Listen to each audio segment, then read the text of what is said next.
ইব্রাহিম আলাইহিস সালাতু ওয়াস সালামের মাধ্যমে হজ আল্লাহ তাআলা শুরু করিয়েছেন। সেই হজ এখনো চলতেছে, জাহেলিয়াতের সময়ও ছিল। বাহির থেকে, পৃথিবীর বিভিন্ন জায়গা থেকে মানুষেরা মক্কায় একত্রিত হতো। কুরাইশ কাফেরেরা চিন্তা করলো, এই মানুষগুলো যদি মুহাম্মাদের সংস্পর্শে চলে যায়, হয়তো ওরা ঈমানদার হয়ে যেতে পারে, আমাদের বিপক্ষে চলে যেতে পারে। কি করা যায়? তারা পরামর্শ করলো, মক্কার প্রবেশের যতগুলো রাস্তা আছে, সকল রাস্তায় কুরাইশ কাফেরেরা তাদের প্রতিনিধি দল দাঁড়া করায়া দিল। এক রাস্তা দিয়ে মানুষ মক্কায় ঢুকতেছে, ওই রাস্তায় যারা দাঁড়ানো তারা বলে, এই শোনো, তোমরা তো হজ করতে আসছো, তবে কথা শুনে নাও, আমাদের মক্কায় একজন মানুষ আছে, তার নাম হলো মুহাম্মদ। খবরদার, তোমরা তার কাছে কেউ যাও না, সে হলো পাগল। আর এক রাস্তায় আর এক দল দাঁড়ানো, বাহির থেকে লোকজন আসতেছে, তাদেরকে বলতেছে, শোনো, হজ করতে আসছো, তবে একটা বিষয় সতর্ক, আমাদের মক্কায় একজন মানুষ আছে, তার নাম হলো মুহাম্মদ, সে কিন্তু কবি, তার কাছে তোমরা কিন্তু যাও না। আর এক রাস্তায় আর এক দল প্রতিনিধি দাঁড়ানো, পৃথিবীর বিভিন্ন প্রান্ত থেকে ওই রাস্তা দিয়ে যারা ঢুকে, কুরাইশদের প্রতিনিধিরা বলতেছে, শোনো, হজ করতে যাচ্ছ ভালো কথা, তবে এ কথা শুনে নাও, মক্কায় একজন মানুষ আছে, তার নাম হলো মুহাম্মদ, সে কিন্তু গণক। আর এক রাস্তায় আর এক দল দাঁড়ানো, মানুষেরা ঢুকতেছে হজ করার জন্য, বলে, শোনো, মক্কায় একজন মানুষ আছে, তার নাম হলো মুহাম্মদ, খবরদার, তার কাছে তোমরা যাবা না, সে কিন্তু জাদুকর। বলেন তো, এই যে মানুষগুলো পৃথিবীর বিভিন্ন প্রান্ত থেকে মক্কায় আসতেছিল, কেউ তো মুহাম্মদকে চিনত না, কিন্তু মক্কায় যে মুহাম্মদ নামে একজন মানুষ আছে, কাফেররা তাদের কথার মাধ্যমে তাদেরকে সেটা জানায়া দিল। তাদেরকে মানা করতেছে, মুহাম্মাদের কাছে যাবা না। আগে তো চিনতো না, এখন তো চিনছে নাকি? কেউ চিনছে জাদুকর হিসাবে, কেউ চিনছে গণক হিসাবে, কেউ চিনেছে কবি হিসাবে, কেউ চিনেছে পাগল হিসাবে। এখন সর্দারেরা যদি দাঁড়ায় বলে, নেতারা যদি দাঁড়ায় বলে, খবরদার, ওর কাছে যাবা না, ও কিন্তু পাগল, তার মানে বোঝা গেল নেতা বলতেছে পাগল, তার মানে এটা ছোটখাটো পাগল না, বড় পাগল। ঠিক কিনা বলেন? এখন মানুষের অভ্যাস কি? আল ইনসানুন হারিসুন আলা মা মুনিয়া। মানুষকে আপনি যেটার ব্যাপারে নিষেধ করবেন, ওটার ব্যাপারে তার আগ্রহ বেশি পয়দা হবে। এটা মানুষের জিনগত, সৃষ্টিগত একটি বিষয়। তারা আগে মুহাম্মাদকে, তাকে চিনতই না। এখন যাদেরকে বলা হয়েছে পাগল, ওরা বলে, চল, হজ করতে আসছি, হজের সময় তো বাকি আছে, চল পাগলটারে একটু দেখে আসি। যাদেরকে বলছে জাদুকর, তারা বলতো, চলো মুহাম্মদ নামের জাদুকরটাকে দেখে আসি। যাদেরকে বলছে গণক, বলে, চলো মুহাম্মদ নামক গণককে দেখে আসি। যারা বলছে কবি, তারা বলতো, চলো মুহাম্মদ নামক কবিকে একটু দেখে আসি। বলেন তো, আমার আপনার নবীর কাছে কোনো জাদু আছে নাকি? আমার আপনার নবী জাদুকর নয়, আমার আপনার নবী গণক নয়, আমার আপনার নবী পাগল নয়, আমার আপনার নবী কবি নয়। কিন্তু ওরা কবি দেখার জন্য আসছে। কেমন কবি? আসছে কবিতা শোনার জন্য। যারা সাহিত্য প্রেমী, চলে আসছে কবিতা একটু শুনি। নবীর কাছে আসছে, নবী তো কবি না, কবিতা জানেন না, কি শোনাবে নবী? নবী শোনায় দিলেন আল কোরআন। কি বলেন? আল্লাহ তাআলা আমার আপনার নবীর কাছে ওহী নাজিল করেছেন। স্বয়ং ওহী যার উপরে নাজিল হয়েছে, তার তিলাওয়াতের মধ্যে কত মাধুর্যতা থাকবে। সাধারণত ১৫০০ বছর পরে যখন কোথাও কেরাত সম্মেলন হয়, আন্তর্জাতিক কারীরা তিলাওয়াত করেন। আমাদের দেশের অনেক কারি সাহেবেরা আছেন, আহমদ বিন ইউসুফ আল আজহারি আছেন, আমাদের ভাই সাইদুল ইসলাম আসাদ আছে। ওনারাই যখন তিলাওয়াত করে, ময়দানের মধ্যে মানুষের একটা আবেগ, ভাগ, মহব্বতের পয়দা হয়, মানুষের অন্তরের মধ্যে জোশ খেলে ওঠে। আর যার কাছে ওহী নাজিল আল্লাহ তাআলা করেছেন, তার মুখের তিলাওয়াত কতই না সুন্দর, এটা মানুষ কল্পনাও করতে পারবে না।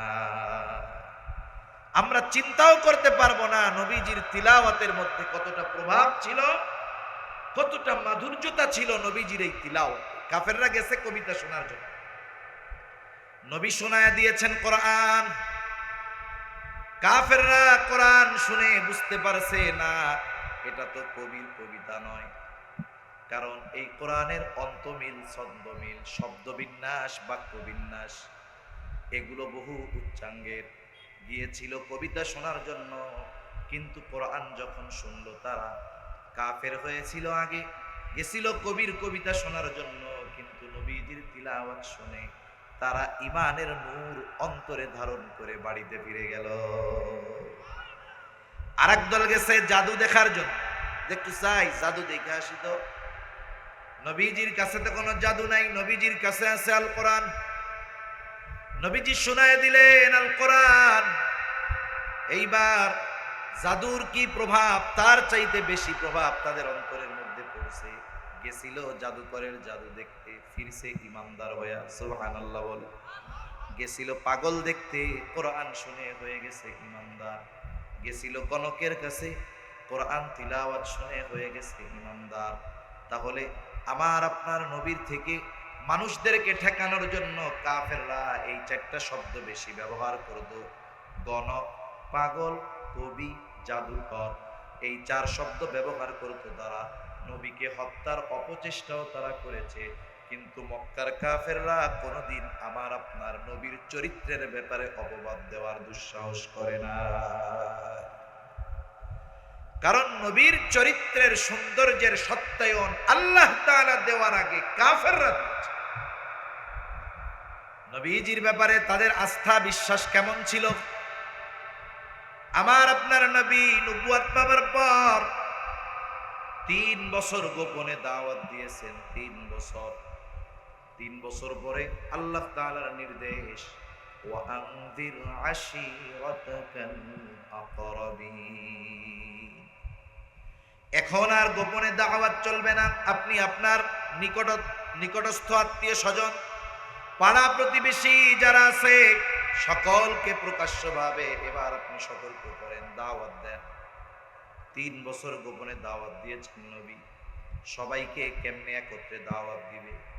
এখন তো ডিজিটাল জামানা, আধুনিক জামানা, স্মার্ট জামানা। আপনি যদি কোনো খবর আপনার সব বন্ধুদের কাছে দিতে চান, ফেসবুকের মধ্যে একটা স্ট্যাটাস লেখা দিয়া দিলে সব বন্ধুর কাছে পৌঁছায়া যায় কি যায় না? একসাথে সবাইকে খবর দিতে পারেন। বন্ধু যদি আমেরিকায় থাকে সেও খোঁজ পেয়ে যায়, বন্ধু যদি আপনার পাশে থাকে সেও খোঁজ পেয়ে যায়। নবীজি সবাইকে একত্রে দাওয়াত কেমনে দিবেন? মক্কার একটা পাহাড় আছে, সেই পাহাড়ের নাম হলো আবু কুবাইস পাহাড়। ওই পাহাড়ের একটা অংশ, এটার নাম হলো সাফা পাহাড়। সাফা পাহাড়টা আবু কুবাইস পাহাড়েরই একটা অংশ। ওই পাহাড়ের মক্কাবাসীর কাছে বড় একটা তাৎপর্য ছিল। ওই পাহাড়ের বাহিরের কোনো মানুষ যদি বিপদে পড়তো, কোনো মানুষ যদি মুসিবতে পড়তো, ওই পাহাড়ের উপরে উঠে ওই বিপদগ্রস্ত মানুষ যদি সাহায্যের জন্য মক্কাবাসীকে আহ্বান করতো, ওই পাহাড়ের আজমতের কারণে, সম্মানের কারণে মক্কার মানুষেরা কে সাহায্য চায় সেটা দেখতো না। শুধুমাত্র ওই পাহাড়ের কারণে, ওই পাহাড়ের উপরে যেই তাদের কাছে সাহায্য চাইতো, মক্কার মানুষ দৌড়িয়ে তাকে সাহায্য করার জন্য ছুটে আসতো। সাধারণ মানুষ যদি মক্কাবাসীকে আহ্বান করত, তারাই আসতো। আর আজকে ওই সাফা পাহাড়ের উপরে দাঁড়িয়ে তাদেরকে ডাকতেছে আল আমিন। কে ডাকতেছে? জোরে বলেন, মুহাম্মাদুর রাসূলুল্লাহ। তৎকালীন সময়ে কাফেরদের আল আমিন। এই আল আমিন আমাদেরকে ডাকছে, সবাই চলো, সবাই চলো। সবাই চলে আসছে। এবার বলে, ও মুহাম্মদ, কেন তুমি আমাদেরকে এখানে একত্রিত করেছো, জমা করেছো? নবীজি বলতেছেন, আমি যদি তোমাদেরকে এই খবর দেই যে এই পাহাড়ের পাদদেশে পেছন দিকে একদল অশ্বারোহী সৈন্য তোমাদের উপরে আক্রমণ করার জন্য অপেক্ষমান, তোমরা কি আমার কথা বিশ্বাস করবা নাকি? আকুনতুম মুসাদ্দিকিয়া, আমি যদি তোমাদেরকে এই খবর দেই, তোমরা কি আমার এই খবরটা বিশ্বাস করবা নাকি? নবীজির এই প্রশ্নের জবাবে উপস্থিত সব মক্কাবাসী সমস্বরে বলতেছে, ও মুহাম্মদ, কেন নয়, কেন বিশ্বাস করব না? কারণ ইতিপূর্বে আমরা তোমাকে সব সময় সত্যবাদী পেয়েছি, মিথ্যাবাদী কখনো পাই না। এই 43 বছরে তুমি কোনোদিন আমাদের সাথে মিথ্যা কথা বলো নাই, আর আজকে মিথ্যা কথা বলবা, এটা হতেই পারে না। সুবহানাল্লাহ।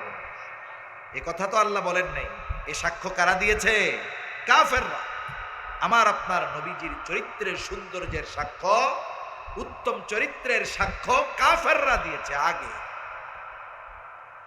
আর আমার আপনার নবীর চরিত্রকে আল্লাহ তাআলা স্পেশাল ভাবে হেফাজত করেছেন। আমার আপনার নবীর মাধ্যমে আল্লাহ তাআলা এমন কোন কাজ সংগঠিত হতে দেন নাই যেই বিষয়টা নবুয়তের পরে আল্লাহ তাআলা হারাম করিয়েছেন। তার মানে শরীয়তে যেই জিনিসগুলো নিষিদ্ধ আছে ওই রকম কোন কাজ আমার আপনার নবী নবুয়তের আগেও কখনো করেন না। আল্লাহ রাসূল সাল্লাল্লাহু আলাইহি ওয়াসাল্লাম বলেন, একবার বালক বয়সে, তখন হয়তো 10-11 বছর নবীজির বয়স হবে, মক্কায় একটা বিবাহ অনুষ্ঠান হবে। আর ওই বিবাহ অনুষ্ঠানের মূল আকর্ষণ হলো রাতের বেলা খাওয়া দাওয়ার পর গানের আসর বসবে। গানের আসর, বিবাহ অনুষ্ঠানে গান বাদ্য, এটা মুসলমানদের সমাজেও আছে না নাই? আপনাদের এলাকায় তো নাই মনে হয়, আলহামদুলিল্লাহ। আছে? আছে? ওরে বাবা! যেই বিবাহের মধ্যে পাপাচার থাকে, গুনাহ থাকে, ওই বিবাহ টেকসই হয় না। কারণ যেই বিবাহের মধ্যে গুনাহ, ওইখানে আল্লাহ তাআলার রহমত থাকে না, বরকত থাকে না। যেখানে রহমত নাই, বরকত নাই, সেখানে শান্তিও নাই। ঠিক কিনা বলেন? এজন্যই তো পারিবারিক কলহ, স্বামী স্ত্রীর মধ্যে দ্বন্দ্ব, ছাড়াছাড়ি, ঝগড়াঝাটি, মারামারি, একজন আরেকজনকে দেখতে পারে না। কেন? কারণ হলো বিবাহ অনুষ্ঠান যে সংগঠিত হয়েছে এর মধ্যে একবারে পাপাচারে ভরা আছে। এইবার ওই বিবাহে নবীজিও গিয়েছেন, খাবার দাবার শেষ, একটু পরে গানের আয়োজন হবে। হঠাৎ করে ঘোষণা দেওয়া হলো, সবাই অমুক জায়গায় চলে আসো, ওই জায়গায় গান হবে, খোলা জায়গায়। সকলে দৌড় দেওয়া শুরু করছে, আগে গিয়ে বসতে হবে, নাইলে তো ভালো উপভোগ করা যাবে না। উপস্থিত সাথে যারা, তারা বলতেছে, ও মুহাম্মদ দ্রুত চলো, আগে না গেলে কিন্তু জায়গা পাওয়া যাবে না। সকলে ছুটে চলতেছে। ওয়াজ মাহফিলের ময়দানে হুজুররা শ্রোতাদেরকে সামনে আসেন, সামনে আসেন বলতে বলতে মুখ দিয়া ফেনা উঠা যায়, তাও একটু জায়গার থেকে নড়ে না। কিন্তু দেখা যায় গানের অনুষ্ঠান, লোকজন ভরে গেছে, 80 বছরের বুড়া মানুষের গাড়ির উপরে ফাড়া দিয়া আইসা সামনে গিয়া বসে। ঠিক না? আরো কেউ যদি একটু গরম হয়, মুরব্বী এরকম করা যাবে না, তাহলে বলে, আরে কয়দিন পরে তো মইরাই যাবো, তোরা জীবন করে দেইস, মরার আগে একটু আমিতেই খেলো। এরকম নেককার মুরব্বী তো অন্যান্য জায়গায় থাকলেও এর রংপুরে থাকতে পারে না। আসেনি এরকম? গুনাহ করে আবার আফসোস করে, যায় রে যদি কয়দিন পরে মইরা যাই, কেমনে দেখবো, একটু আগে দেখতে দে আমারে। সবাই ডাকতেছে, মুহাম্মদ চলো তাড়াতাড়ি, আগে গিয়ে আগে বসি, নাইলে জায়গা পাবো না। নবীজি বলেন, তারা গানের অনুষ্ঠানের দিকে রওনা হয়ে গেল। হঠাৎ আমার দু চোখ ভরে ঘুম চলে আসলো, গোটা দেহে ক্লান্তি পেয়ে বসলো। আমি আর যাইতে পারলাম না, আমি এবার শুয়ে পড়লাম। গভীর ঘুমে আচ্ছন্ন হয়ে গেলাম। সারা রাত কেটে গেল। পরের দিন সকালবেলায় যখন সূর্য উদয় হয়েছে, সূর্যের আলো যখন আমার চোখে পড়েছে, আলোর তীব্রতায় আমার ঘুম ভেঙে যায়। এর আগ পর্যন্ত আমি কোনো কিছুই টের পাই না। এখন বলেন তো, এই বাদ্যযন্ত্র, গান বাদ্যযন্ত্র, এগুলো শরীয়তে হালাল না হারাম? হারাম। নবীজি আর একবার বলেন, কাবা ঘর সংস্কারের কাজ হবে, বড় ফজিলতের কাজ। কাফেররাও মনে করত, সবাই ওই কাজে অংশগ্রহণ করবে। উপস্থিত নেতৃত্ব স্থানীয় যারা, তারা চিন্তা করলো, এত ফজিলতের কাজ করব, যেই পোশাক পরে গুনাহ করি, যেই পোশাক পরে পাপাচারে লিপ্ত হই, ওই পোশাক পরে বাইতুল্লাহ সংস্কারের কাজ করা যাবে না। তাহলে কি করা যায়? বলে, সকলে পোশাক খুলে গেল, বিবস্ত্র হয়ে গেল, কারো গায়ে আর পোশাক নেই। হযরত আব্বাস নবীজির চাচা বলতেছে আমার আপনার নবীকে, ও মুহাম্মদ তুমি তোমার লুঙ্গিটা খুলো। নবীজি বলেন যখন আমি চিন্তা করলাম লুঙ্গি খোলা লাগবে নাকি, সাথে সাথে নবীজি অজ্ঞান হয়ে গেলেন, জমিনের উপরে শুয়ে পড়লেন। আল্লাহ তাআলা বিশেষ ব্যবস্থাপনায় আমার আপনার নবীকে হেফাজত করলেন। এখন কথা হলো, আমার আপনার নবী নবুয়তির আগে কিন্তু মদ হারাম ছিল না, নবুয়তির বহুদিন পরে মদ হারাম হয়েছে। আর মদ আরবের মানুষের সাথে এমন ভাবে মিশেছিল যার কারণে আল্লাহ তাআলা একবারে মদ হারাম করেন নাই, চারটা ধাপে পরিপূর্ণভাবে মদকে আল্লাহ তাআলা হারাম করেছে। কিন্তু পৃথিবীর কোনো মানুষ এ কথা বলতে পারবে না যে আমার আপনার নবী মদ হারাম হওয়ার আগে তো বহুদূর, নবুয়তির আগে কোনদিন মদ পান করেছেন এটাও বহুদূর, কোনদিন নবুয়তির আগে আমার আপনার নবী মদের পাত্র ছুঁয়ে দেখেছেন এটাও কেউ দেখাতে পারবে না। শরীয়তে মদ হারাম, আমার আপনার নবী কোনদিন মদের কাছেও যান নাই, মদ পান তো বহু। যে কথা বোঝানোর জন্য বললাম, আল্লাহ তাআলা নবুয়তির পরে আমার আপনার নবীর মাধ্যমে শরীয়তে যে বিষয়গুলোকে নিষিদ্ধ করেছেন, এমন বিষয়গুলো থেকে নবুয়তির আগেই আল্লাহ তাআলা আমার আপনার নবীকে হেফাজত করেছেন। এই জন্য আমার আপনার নবীর চরিত্র নবুয়তির আগেও যেমন ছিল, নবুয়তির পরেও তেমন। নবীজির এই খুলুকে আজিম মহান চরিত্র, এটা নবুয়তির আগেও ছিল, নবুয়তির পরেও ছিল। এখন ডিসটেন্সটা কোথায়, পার্থক্যটা কোথায়? আমি উদাহরণ দিয়ে বলে থাকি, পার্থক্যটা হলো এইরকম। মনে করেন একটা স্বর্ণের গহনা অথবা একটা স্বর্ণের বার, গোল্ড বার, বিস্কিট, স্বর্ণের বার চিনেন তো? বাংলাদেশে স্বর্ণের খনি নাই, কিন্তু বাংলাদেশে শাহজালাল বিমানবন্দরে যেই পরিমাণ স্বর্ণ চোরাচালান ধরা পড়ে, যেই সব দেশে খনি আছে তাগো দেশেও মনে হয় এত স্বর্ণ নয়। এই যে স্বর্ণের বার, আপনি একটা স্বর্ণের বার কিনেছেন, একেবারে চকচকে ঝকঝকে নতুন, ওইটা কিনে ঘরের মধ্যে রেখে দিয়েছেন 20 বছর 10 বছর। বলেন তো এই স্বর্ণটা আপনি 10 বছর যদি ঘরের মধ্যে রেখে দেন, 10 বছর পরে, 10 বছর আগে স্বর্ণের যেমন উজ্জ্বলতা ছিল, 10 বছর পরে কি উজ্জ্বলতা থাকবে? থাকবে না, ময়লা পড়ে যাবে।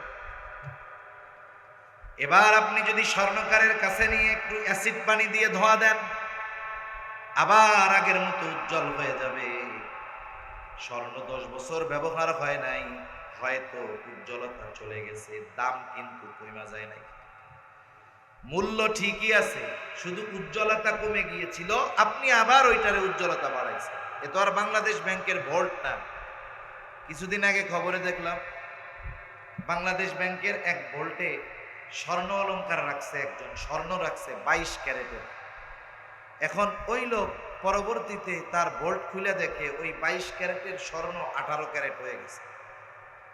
এটা বাংলাদেশে সম্ভব, কিন্তু বাস্তবিক অর্থে স্বর্ণ যদি ময়লাও হয়ে যায়, ওটার যেমন দাম, চকচক করলেও তেমন দাম।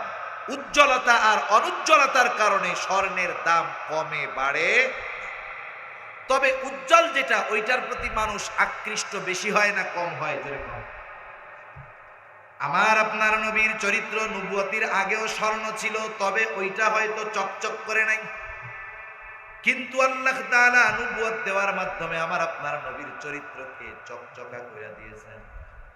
ওই চকচকা স্বর্ণ দেখে যেমন মানুষ আকৃষ্ট হয়, অনুরূপ ভাবে আমার আপনার নবীর উত্তম আখলাক দেখে নবীর দুশমন ও নবীর প্রতি আকৃষ্ট হয়ে যাইত। মোট কথা হলো আমার আপনার নবীর উত্তম আখলাক নবুয়তির আগেও ছিল, চরিত্র সুন্দর নবুয়তির আগেও ছিল। আল্লাহ কেন হেফাজত করলেন নবুয়তির আগে, এই কথাই বলতেছি। আমাদের সমাজে কিছু মানুষ আছে খুব খারাপ, একেবারে মন্দ, সব পাপ কাজ করে। এলাকায় একদিন তাবলিগ জামাতের লোক আসছে, আইসা লোকটারে খুব আকারে তাশকিল করেছে, বুঝাইছে, তার দিলটা একটু নরম হয়েছে। এইবার ওই লোক চিন্তা করতেছে, যা জীবনে পাপ তো কম করলাম না, কোন সময় মরে যাই তার ঠিক আছে। এই চিন্তা করে তাবলিগ জামাতের ভাইদের সাথে সেও 3 চিল্লায় চলে গেছে। 120 দিনের জন্য, 4 মাসের জন্য। এই 120 দিন ভালো মানুষের সহচর্যে থাকার কারণে, ভালো মানুষের সাথে থাকার কারণে তার জীবনটাও পরিবর্তন হয়ে গেছে। আরে ভাই, এই যে ভালো মানুষের সঙ্গ, এটার কিন্তু দাম আছে। লোহা, লোহা অনেক শক্ত একটা ধাতু। চম্বুক, এটা কিন্তু লোহার চাইতে শক্ত না। লোহার চাইতে শক্ত না কি চম্বুক? না, ওই লোহার আকর্ষণ করার শক্তি নাই। সে আরেকজনের দিকে আকর্ষিত হয়, কিন্তু আরেকজনকে নিজের দিকে আকর্ষণ করতে পারে, আকর্ষিত করতে পারে না। চম্বুক দুর্বল, কিন্তু তার গুণ আছে, সে আরেকজন লোহারে টাইনা ধরতে পারে। এখন এই লোহা যদি চম্বুকের সাথে 2, 4, 6 মাস থাকে, চম্বুকের যে আকর্ষণ করার শক্তি, ওই শক্তিটা লোহার মধ্যেও কিছুটা চলে যায়। তখন ওই লোহাটাও চম্বুকের মতো আরেকটা লোহাকে আকর্ষণ করতে পারে। এটার দ্বারা যেটা বোঝাতে চাই যে ভালো মানুষের সাহচর্য আপনাকে ভালো বানিয়ে দিবে, খারাপ মানুষের সাহচর্য অনেক ভালো মানুষকে খারাপ বানিয়ে দেয়। এবার ওই লোক মনে করেন 3 চিল্লায় চলে গেছে, 120 দিন ভালো মানুষের সাথে থাকছে, তাওবা তিল্লা করে ভালো হয়ে গেছে। গেছিল দাড়ি ছাড়া, আসছে মুখে দাড়ি নিয়ে, আসছে পাগড়ি মাথায় দিয়া। গেছিল ছোট জামা পইরা, আসছে বড় জুব্বা গায়ে দিয়া। 4 মাস পরে যখন বাড়িতে আসছে, মানুষ তারে চিনে না, দেখলে মনে হয় কোন মাদ্রাসার প্রিন্সিপাল হবে, মোহতামিম সাহেব হবে। এখন বলেন, 4 মাস আগে এই লোকটা যেই অপরাধগুলো করত, গুনাহগুলো করত, এখন কি সে এগুলো করবে? করবে না। সাথে সাথে 4 মাস আগে সে যে পাপগুলো করত, যদি কাউকে করতে দেখে, সে তাদেরকে ওই পাপ থেকে ফেরার জন্য আহ্বান করবে। ঠিক কিনা বলুন? এলাকায় আসছে, সব পরিচিত বন্ধু বান্ধব মানুষ, আত্মীয় স্বজন। মনে করেন সে জোহরের নামাজ বা আসরের নামাজ পড়ার জন্য মসজিদের দিকে রওনা হচ্ছে। যাওয়ার পথে বাজার আছে, দোকান আছে, যেই বাজারে দোকানগুলোয় এক সময় সে আড্ডা দিত, যেই দোকানে বসে চা পান করতো আর এক হাত দিয়ে সিগারেট খাইতো, ওই দোকানগুলো যখন সে অতিক্রম করে, দোকানের দিকে তাকায় দেখে সে নাই, তাতে কি তার বন্ধু বান্ধব আছে, আত্মীয় স্বজন আছে, চাচারা আছে, মুরব্বীরা আছে। এইবার তার দিলের মধ্যে ব্যথা, সে দোকানের দিকে তাকায়া মুরব্বীদেরকে, তার বন্ধু বান্ধবদেরকে বলতেছে, বাইরে দুনিয়া ক্ষণস্থায়ী, কোন সময় মরণ চলে আসে বলা যায় না। মুরব্বী যারা আছে তাদেরকে বলতেছে, চাচা দাদা দাড়ি পেকে গেছে, চামড়া ঝুলে গেছে, এক পা কবরের মধ্যে চলে গেছে, সব কিছু বাদ দেন, তাওবা তিল্লা কইরা আসেন, নামাজ শুরু করে দেই।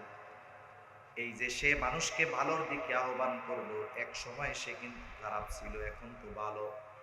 বলেন তো, সে যে মানুষদেরকে খারাপ কাজ থেকে ফিরতে বলল, তার এই কথা কিন্তু সবাই পজিটিভলি নিবে না, বরং অনেক মানুষ এই কথা বলার কারণে তাকে উল্টা তিরস্কার করবে। কি বলবে? আরে মিয়া, 4 মাস আগে তোমার বিড়ি টানার ঠেলায় টেকা যায় না, 4 মাস আগে তুমি যা আকাম কুকাম করে বেড়াইছো, এখন তুমি আল্লাহর ওলি হয়ে গেছো, বুজুর্গ হয়ে গেছো। এইরকম খোঁচা মেরে কথা বলার লোক সমাজে আছে না নাই? সে যদিও খারাপ ছিল, তাওবা করেছে, আল্লাহ তাআলা চাইলে তাকে মাফ করে দিতে পারে, কিন্তু এরপরেও আগে যে খারাপ কাজ করছে, ওই কাজ থেকে যখন ফিরতে বলছে, তাকে আমরা খোঁচা মারি, তুমিও তো আগে এটা করছো। শরীয়তে যেই বিষয়গুলো নিষিদ্ধ, ওগুলো যদি নবীজি নবুয়তির আগে করতেন, আমাদের বাংলাদেশের মুসলমান মানুষ এইরকম খোঁচা মারতে পারে, তাইলে আবু জেহেল উতবা সাহেব কি করতো? কিন্তু মুহাম্মদ, তুমিও তো কয়দিন আগে এইগুলা করছো। আমার আপনার নবীকে কাফেররা যেন এইরকম তিরস্কারমূলক কোনো কথা না বলতে পারে, এই জন্য আল্লাহ তাআলা শরীয়তে যেই বিষয়গুলো নিষিদ্ধ করা হয়েছে, ওই বিষয়গুলো আমার আপনার নবীর দ্বারা নবুয়তির আগেও আল্লাহ তাআলা সম্পাদিত হতে দেন নাই। নিজে আমার আপনার নবীর চরিত্রকে হেফাজত করেছেন, আর নবুয়তির পরের চরিত্রের কথা তো আর বলার দরকার নেই। এই নবীর চরিত্রের সত্যায়ন কাফেররা দিয়েছে, তবে বর্তমান সময়ে কিছু ইসলাম বিদ্বেষী, নবী বিদ্বেষী আমার আপনার নবীজির চারিত্রিক বিষয়ে আঙ্গুল তোলার স্পর্ধা দুঃসাহস তারা দেখায়। ঠিক কিনা বলেন? নবীজির শানে বেয়াদবি এটা কোনো ইমানদার মুমিন সহ্য করতে পারে। যদি নবীজির মুহাব্বত তার অন্তরে থাকে, নবীজির ব্যাপারে একজন অপবাদ দিবে আর নবীর ওই উম্মত চুপ করে বসে থাকবে, এটা কখনো হতে পারে। সাহাবায়ে কেরাম নবীজির সাথে সামান্য থেকে সামান্যতর বেয়াদবি বরদাস্ত করতেন। আল্লাহ রাসূলের একজন আজাদকৃত গোলাম ছিল, তার নাম হলো সাওবান রাদিয়াল্লাহু তাআলা আনহু। নবীজি তখন মদিনায়, নবীজির কাছে একজন ইহুদি আলেম আসছে। ইহুদি আলেম এসে নবীজিকে সালাম দিচ্ছে, আসসালামু আলাইকা ইয়া মুহাম্মদ, হে মুহাম্মদ তোমার উপরে শান্তি বর্ষিত হোক। এই বিষয়টা হযরত সাওবান পাশে দাঁড়াইয়া শুনছেন, এটা তার পছন্দ হয় নাই। কারণ নবীজিকে সালাম দেওয়া হয় কেমনে? যারা মদিনায় গিয়েছেন, উমরা বা হজে গিয়েছেন, ওখান থেকে মদিনায় গেছেন, নবীজির রওজায় সালাম দেওয়া হয়েছে কেমনে? যারা গিয়েছেন কি বলেছেন? আসসালাতু আসসালামু আলাইকা ইয়া রাসূলুল্লাহ, আসসালাতু আসসালামু আলাইকা ইয়া নবিয়াল্লাহ, আসসালাতু আসসালামু আলাইকা ইয়া হাবিবাল্লাহ, আসসালাতু আসসালামু আলাইকা ইয়া শাফিআল মুজনিবিন, আসসালাতু আসসালামু আলাইকা ইয়া রাহমাতাল লিল আলামিন। এই বাক্যগুলো বলে নবীজির রওজায় গিয়ে সালাম দেওয়া হয়। আসসালামু আলাইকা ইয়া নবিয়াল্লাহ, আসসালামু আলাইকা ইয়া মুহাম্মদ, এই কথাটা বলছি ইহুদি আছে, ইয়া রাসূলুল্লাহ বলে নাই। তার মানে ইহুদি সে তো নবীজিকে নবী হিসাবে মানতেছে না। এই বিষয়টা হযরত সাওবানের পছন্দ হয় নাই, রাগে ক্ষোভে একটা ধাক্কা মেরে দিছে। ধাক্কায় আমি 10 মিনিটের আগে শেষ করে দিই, আমার তো একটা নির্দিষ্ট সময় আছে, 10 মিনিট লাগবে, 5-7 মিনিটের মধ্যে শেষ। হ্যাঁ, আমি শেষ করে দিচ্ছি, এরপরে সভাপতি বক্তব্য দেবে, দোয়া করে দেবেন, শেষ, অসুবিধা নেই। এত রাত্রে তো আর অন্য কোনো প্রোগ্রাম তো মনে হয় নাই, আছে নাকি? আচ্ছা ঠিক আছে। হযরত সাওবান ধাক্কা মেরে দিয়েছে, ইহুদি আলেম পড়ে যাওয়ার উপক্রম। বলতেছে ধাক্কা মারলা কেন? হযরত সাওবান বলতেছে তোমার কত বড় স্পর্ধা, তুমি নবীকে বলেছো ইয়া মুহাম্মদ, শোনো, নবীকে যখন উদ্দেশ্য করে সালাম দিবা তখন বলবা আসসালামু আলাইকা ইয়া রাসূলুল্লাহ। নবীর শানে এতটুকু বিচ্যুতি সাহাবায়ে কেরাম বরদাস্ত করে নাই। হুদাইবিয়ার সন্ধির সময় কাফেররা একজন প্রতিনিধি পাঠাইছে মুসলমানদের অবস্থা অবলোকন করার জন্য, দেখার জন্য। একজন আসছে নবীজির পাশে দাঁড়িয়ে, মাঝে মধ্যে নবীজির দাড়ির মধ্যে সে হাত দিচ্ছে। মুগীরা ইবনে শুবা রাদিয়াল্লাহু তাআলা আনহু দেখতেছেন বিষয়টা। আর যেই ব্যক্তি নবীজির দাড়ির মধ্যে হাত দেয় সে মুগীরা ইবনে শুবা রাদিয়াল্লাহু তাআলা আনহুর সম্পর্ক চাচা ছিল। এইরকম কয়েকবার করার পরে উনি নিশ্চিত হয়ে গেলেন যে আরেকবার যদি হাত দেয় তাইলে আমি তরবারি দিয়ে ওর হাতের উপরে বাড়ি মেরে দেব। এইবার যখন ওই লোকটা পুনরায় নবীর দাড়িতে হাত দিতে গেছে, মুগীরা ইবনে শুবা রাদিয়াল্লাহু তাআলা আনহু তরবারির উল্টা দিক দিয়ে জোরে তার হাতের উপরে বাড়ি মেরে দিয়েছে। কি ব্যাপার, বাড়ি মারলা কেন? বলে খবরদার, নবীর সাথে এমন আচরণ করবা না, এটা বেয়াদবি।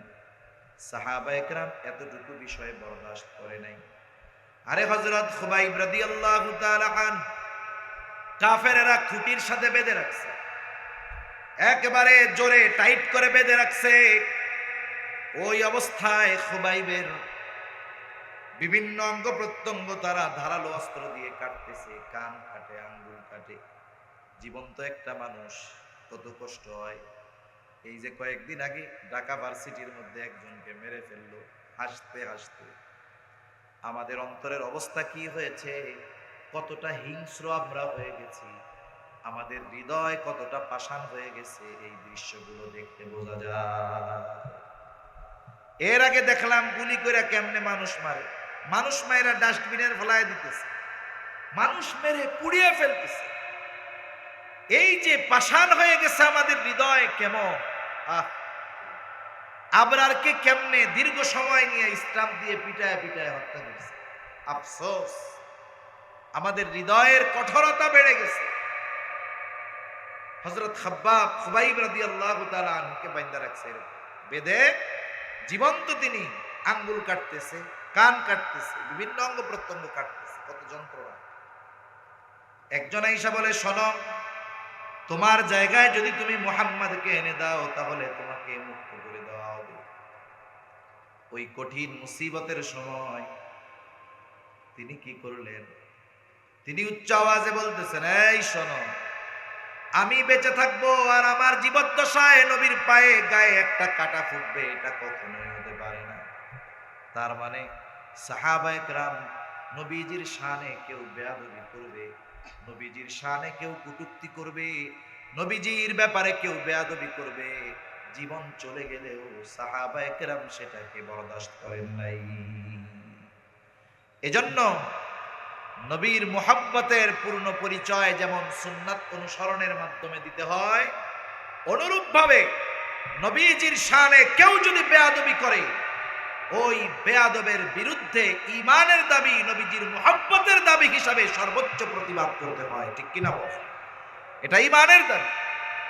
সেজন্য যারা নবীর ব্যাপারে অপবাদ দেওয়ার অপচেষ্টা করে, নবীর বিরুদ্ধাচরণ করে, খতমে নবুয়াতকে অস্বীকার করে, খতমে নবুয়াতকে অস্বীকার করা বড় একটা বেয়াদবি। যদি কেউ আমার আপনার নবীজিকে শেষ নবী না মানে, নিঃসন্দেহে সে বেঈমান কাফের, সাথে সাথে নবীজির সাথে অন্যতম বড় একটা বেয়াদবি সে করে। ঠিক কিনা বলে? কারণ নবীজির পরে আর কোন নবী আছে নাকি? আল্লাহ তাআলা আমার আপনার নবীকে শেষ নবী হিসাবে ঘোষণা করেছেন। নবীজিও বলেছেন, আনা খাতামুন নবিয়্যিন লা নাবিয়্যা বাদি। এজন্য একটা মানুষ কাফের হওয়ার জন্য গোটা কোরআন অস্বীকার করার দরকার নেই।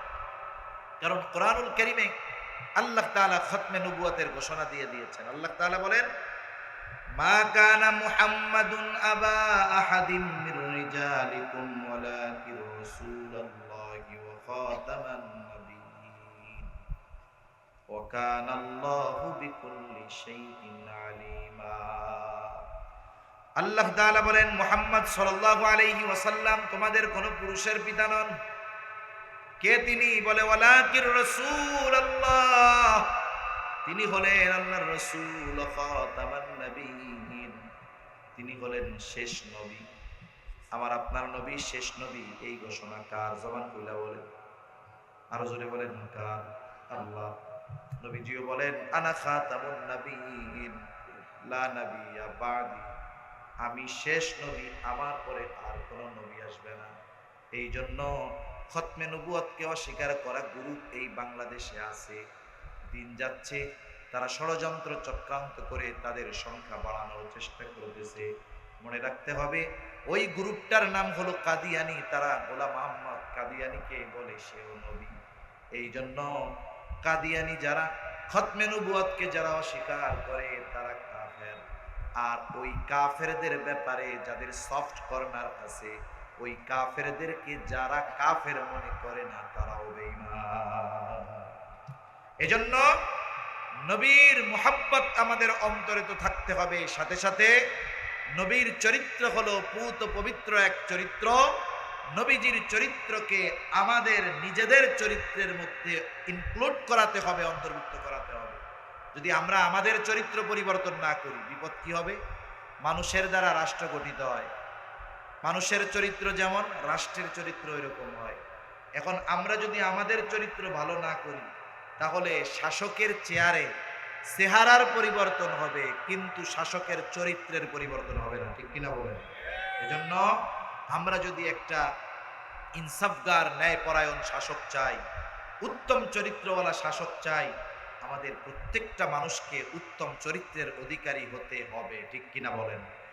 আর সর্বোত্তম চরিত্র আমাদের জন্য আল্লাহ তাআলা রাসূলের জীবন আদর্শের মধ্যে রেখে দিয়েছেন। এজন্য আমরা আমাদের এই জীবনটাকে রাসূলের আদর্শের আলোকে সাজাবো। আল্লাহ সুবহানাহু ওয়া তাআলা আমাদের সবাইকে রাসূলের জীবন আদর্শ অনুসরণ অনুকরণ করার তৌফিক দান করেন। আমিন। ওয়া আখিরু দাওয়ানা আলহামদুলিল্লাহি রাব্বিল আলামিন। আসসালামু আলাইকুম ওয়া রাহমাতুল্লাহি ওয়া বারাকাতুহু।